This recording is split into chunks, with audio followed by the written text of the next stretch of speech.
Dear 10th standard students, third chapter algebra, example sum 3.25 la first sum. Determine the quadratic equation whose sum and product of the roots 9, 14.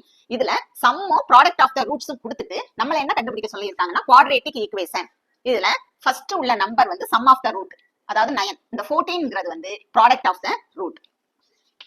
சொல்யூஷன்ல given எடுத்து எழுதிக்கோங்க. sum of the roots என்னது 9. Product of the roots என்ன கொடுத்திருக்காங்க 14. இப்போ quadratic ஈக்குவேஷனுக்கு என்ன formula போடுவான்? x square minus sum of the roots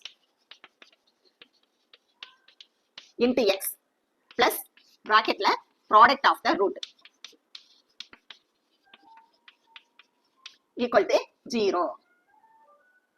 இப்ப ஃபார்முலால இருக்க x ஸ்கொயர் அப்படியே வச்சுக்கோங்க, மைனஸ் பிராக்கெட்ல சம் ஆஃப் த ரூட்ஸ் என்னது 9 into x plus product of the roots என்னது 14 ஈக்குவல் டு 0. இப்ப ஃபார்முலால உள்ள x ஸ்கொயர் இது மைனஸ் இன்டு பிளஸ், இங்க பிளஸ் 9 இருக்கிறதா அர்த்தம். அப்ப மைனஸ் இன்டு பிளஸ் என்னது minus 9 into x 9x plus 14 equal to 0. இதான் நமக்கு கிடைச்ச குவாட்ரேட்டிக் ஈக்குவேஷன். அப்ப direct quadratic equation is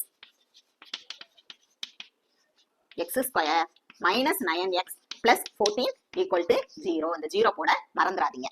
Thanks for watching students.